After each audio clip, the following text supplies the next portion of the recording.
तर एकनाथ शिंदे गल्लीमध्ये रुसू देत किंवा दिल्लीमध्ये जाऊन गोंधळ घालू देत, भाजपनं शिवसेनेचे कार्यकर्ते फोडण्याचा सिलसिला सुरूच ठेवलाय.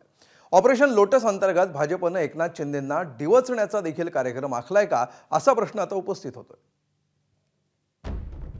नोव्हेंबर म्हणजे गेल्याच महिन्यात कल्याण डोंबिवलीत पार पडलेल्या पक्षप्रवेशाची ही दृश्य.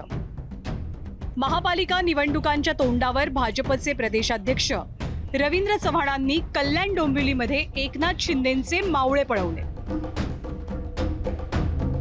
आणि चव्हाणांची तक्रार करण्यासाठी शिंदे तात्काळ दिल्लीला पळाले. एकनाथ शिंदेंच्या दिल्लीवारीनंतर मात्र भाजप आणि शिवसेनेमध्ये तह झाला. तो म्हणजे एकमेकांच्या पक्षातल्या कार्यकर्त्यांना प्रवेश न देण्याचा.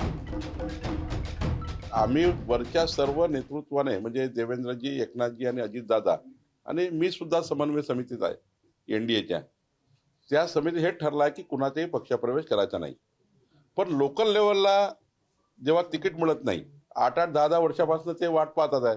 त्यामुळं काही लोक एकनाथ शिंदेकडे, एकनाथ शिंदेचे काही लोक भाजपकडे, दोघांची राष्ट्रवादीकडे, त्यामुळं थोडा उडाउडी चालू आहे. माननीय मुख्यमंत्री महोदय फडणवीस साहेब, माननीय उपमुख्यमंत्री महोदय एकनाथजी शिंदे साहेब यांच्या बैठकीमध्ये किमान शिवसेना आणि भारतीय जनता पार्टी एकमेकांच्या कार्यकर्त्यांना प्रवेश देणार नाही असा निर्णय झालेला आहे. पण भाजपनं मात्र या तहाचा भंग केलाय आणि हा त्याचा पुरावा.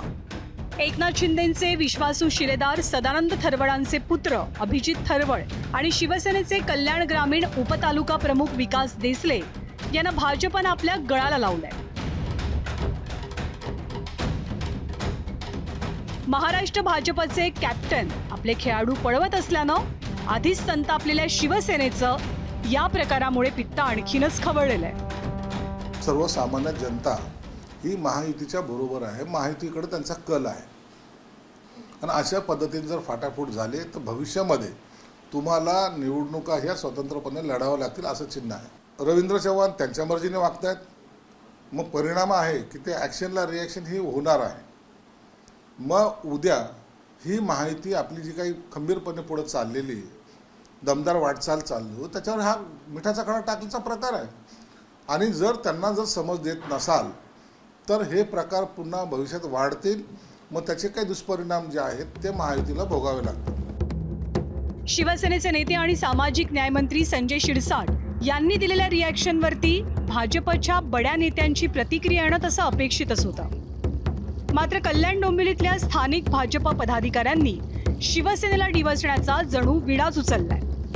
निवडणुकांपूर्वी भाजपात आणखी पक्षप्रवेश होतील असं ते उघड उघड सांगतात. देसलेपाडा या भागामध्ये मोठं काम करणारे विकास देसले आज यांनी प्रवेश भारतीय जनता पार्टीत केलेला. मी त्यांचा भारतीय जनता पार्टी परिवारात खूप खूप स्वागत करतो.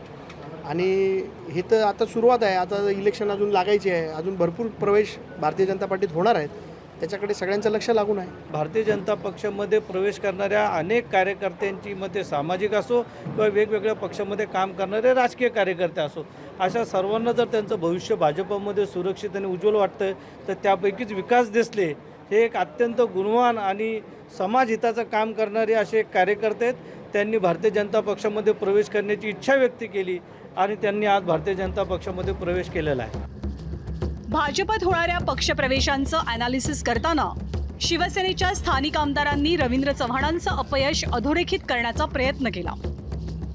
आज भारतीय जनता पार्टीकडे उमेदवार नसल्यामुळे 4-4 वेळा आमदार असून सुद्धा कुठल्याही संघटनेचं बांधणी न केल्यामुळे आज शिवसेना पक्षाचे उमेदवार फोडण्याचं काम रवींद्र चव्हाण साहेब करत आहेत. अनेक प्रलोभन,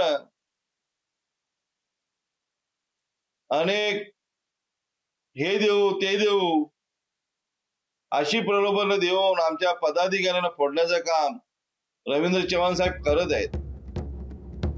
नुसतं कल्याण डोंबिवलीच नाही तर संपूर्ण ठाणे जिल्हा काबीज करण्यासाठी भाजपनं विशेष रणनीती आखली आहे.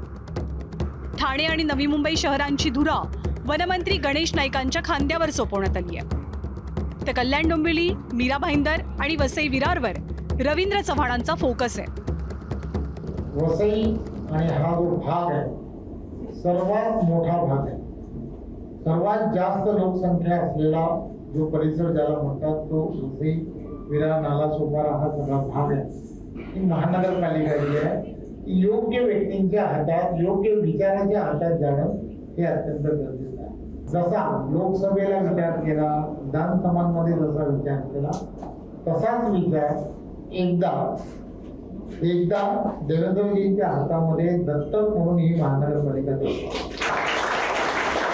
ही दत्तक म्हणून महानगरपालिका मुंबईलगतच्या महत्त्वाच्या महापालिकांमध्ये विजयाचं कमळ फुलवण्यासाठी भाजपनं ऑपरेशन लोटसची सुरुवात केली आहे.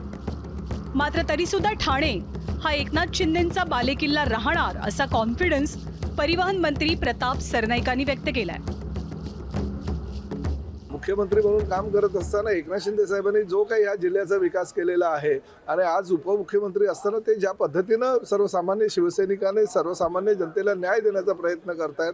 हा जिल्हा जो आहे तो आधी धर्मवीर आनंद दिघे साहेबांचा बालेकिल्ला होता, तो आता एकनाथ शिंदे साहेबांचा बालेकिल्ला आहे. कोणी कितीही इकडनं तिकडे उड्या मारल्या तरी एकनाथ शिंदे साहेबांना आणि आम्ही शिवसेनेला काही फरक पडणार नाही. या सर्व महापालिकांवर शिवसेनेचा भगवा फडकल्याशिवाय राहणार नाही. एकनाथ शिंदेंनी अमित शहांकडे तक्रार केल्यानंतरही भाजपनं शिवसेनेच्या पदाधिकाऱ्यांना प्रवेश दिल्यानं काही प्रश्न मात्र निश्चितच उपस्थित झालेत. भाजपचं ऑपरेशन लोटस म्हणा किंवा मिशन फोडाफोडी, दिल्लीतल्या पक्षश्रेष्ठींची त्याला हरकत नाही. अमित शहांच्या दरबारात एकनाथ शिंदेंनी केलेल्या तक्रारीची योग्य दखल घेतली गेली नाही. शिंदेंचा बालेकिल्ला अशी ओळख असलेल्या ठाण्यावरती कब्जा मिळवण्याची भाजपनं पूर्ण तयारी केली आहे आणि वेळ पडल्यास भाजप शिवसेनेला बाजूला ठेवून ठाण्याच्या मैदानात उतरण्यासाठी तयार आहे का? आता हे सगळे प्रश्न एकनाथ शिंदेंनाही नक्कीच पडले असतील. आता यातल्या किती प्रश्नांची उत्तरं शोधण्याचा एकनाथ शिंदे प्रयत्न करणार आणि किती प्रश्न उत्तरं शोधण्याच्या पलीकडे गेलेले आहेत यावरच भाजप आणि शिवसेनेचा संसार अवलंबून असेल. सुरेश काटेसह अक्षय भाटकर, एबीपी माझा, कल्याण डोंबिवली.